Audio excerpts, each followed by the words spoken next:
Hello, my name is Hallie and I chose to write my term paper on Parkinson's disease.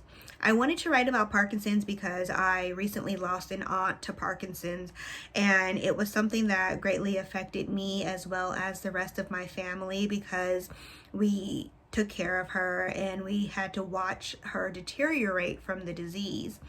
So, because of that, I told myself that this would be a great time to not only educate myself, but educate my family and educate others on Parkinson's. 60,000 people are diagnosed with Parkinson's disease every year. Now, Parkinson's usually happens to people who are age 50 and older. However, Parkinson's can also affect those younger through juvenile Parkinson's and young onset Parkinson's disease. Both of these are very, very rare, so it's not as common as someone age 50 and older getting the disease. But because people older get the disease, it is harder to distinguish Parkinson's during diagnosis. In aging, people experience slower movement as well as loss of balance, and because of this, finding out if a person has Parkinson's requires a little bit more testing as well as some telltale symptoms. Of those symptoms, early stages of Parkinson's can be identified through tremors. Tremors are involuntary movement, like involuntary shaking. With my aunt personally, we noticed that her hands would shake when she would go to write.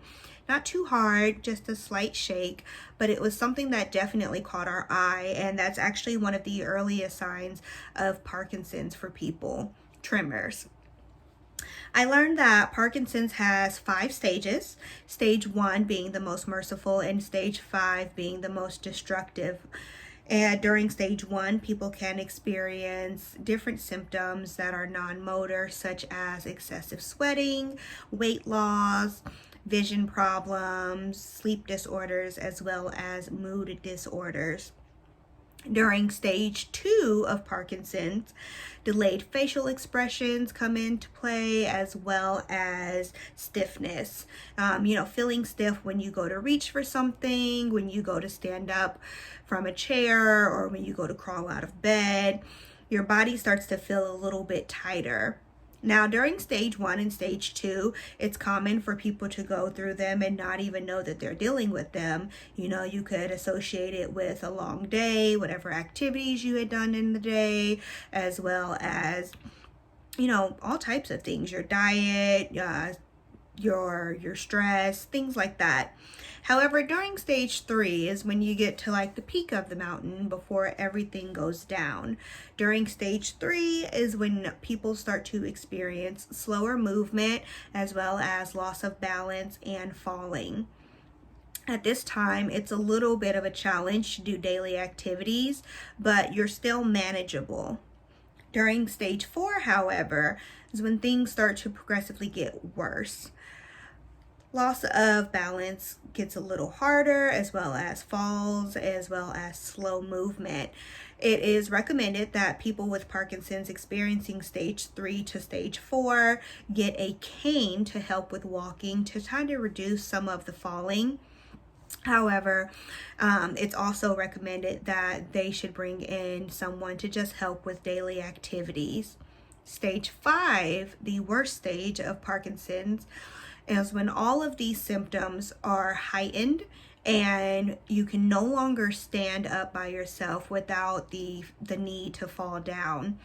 It is technically the wheelchair stage because at that point, standing, going through your day-to-day life, your activities, it's more of a challenge, and your independence seems to be more of a danger to you. It's recommended that people have round-the-clock care or live in an assisted living facility because small things like getting up to go to the restroom could result in a fall where someone could potentially hurt themselves or, become a danger to themselves. I learned that with Parkinson's, there is medication to assist in symptoms. However, there is not a cure as of yet. There has been drug treatments to try to increase dopamine because during nerve cell damage, your dopamine levels drop, and that intensifies your Parkinson's symptoms as well as your cognitive function. So there have been drug treatments to try to help Parkinson's and assist those that have it. However, at this time, there is not a cure. They have tried to increase dopamine in some people and see if maybe that could help out, but yet that was still unsuccessful. All it did was slow down the progression from stage 1 to stage 5. And though that's beneficial, it's kind of like the inevitable is coming, and it's just an easier ride for some people. Now, Parkinson's, it affects you non-motor, but it also affects your motor skills, your movement. People become a little bit challenged doing small things such as washing dishes, spending time with family and friends, moving around, as well as your talking. Boxer Muhammad Ali had Parkinson's, and his was so bad that he couldn't even talk at one point in time. There are genetic as well as environmental risk that can associate with Parkinson's disease. Environmental risk can include like serious head traumas, as well as pesticide use and well water use for those living in a rural area. Coincidentally, though, Parkinson's can be decreased, as in symptoms, through smoking. It's not a go-to answer, but just an FYI. I learned that Parkinson's is a neurodegenerative disorder. It kills off the brain slowly.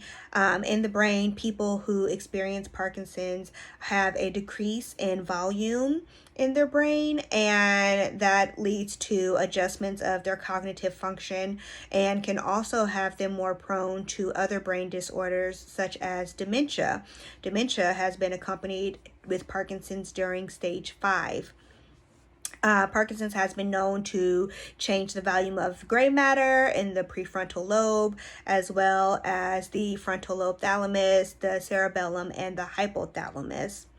It has been recommended that people with Parkinson's exercise more, they lower their stress level, and they try to eat a better diet just to promote a healthier brain to slow down the transition from stage 1 to stage 5. There is not a cure to Parkinson's, as mentioned. However, the Parkinson's Foundation has funded tons of programs that people can access to just kind of give them a little bit more information and knowledge on what they're dealing with, as well as educate family and friends that are assisting those with Parkinson's disease. There's also been independent studies shown, and most of those are still fighting for a cure and testing out different drug treatments. Parkinson's is something that affects people differently and at different rates. As mentioned, my aunt got to the point where she had to be in a wheelchair, and she was unable to get up and go to the restroom, so she had to go to an assisted living. However, famous boxer Muhammad Ali's Parkinson's got so far that he couldn't talk anymore, because Parkinson's, it gradually deteriorates your muscles. It not only affects your physical movement, but it also affects you internally. It deteriorates your muscles. It shrinks your brain volume. It also has lower bone density in women. Now, there are different factors like sex and race and age that play a part in Parkinson's. However, for the most part, everyone's brain begins to shrink as they transition into stage 4 and stage 5. Parkinson's it's a big deal, and it doesn't get as much glamour and feedback as Alzheimer's does, as well as dementia. Not saying that there's anything glamorous about them, but they are more of the popular brain disorders, and Parkinson's is kind of like the little sister that wants to join. Parkinson's is something that affects so many people. By year 2020 end, it is expected that 1 million people across the world will experience Parkinson's. Though we're still fighting for a cure, people that are dealing with family members that have Parkinson's, it is best to just be patient with them as well as just understand that this is something that they cannot control. The medicine helps, but the medicine does not cure. We just must remember that Parkinson's is something that can affect any of us as we get older, and our genes could play a part in it, as well as our environment. And we should just make sure that we continue to do brain exercises and just work on providing ourselves a better life so that hopefully we can grow in age without dealing with certain diseases.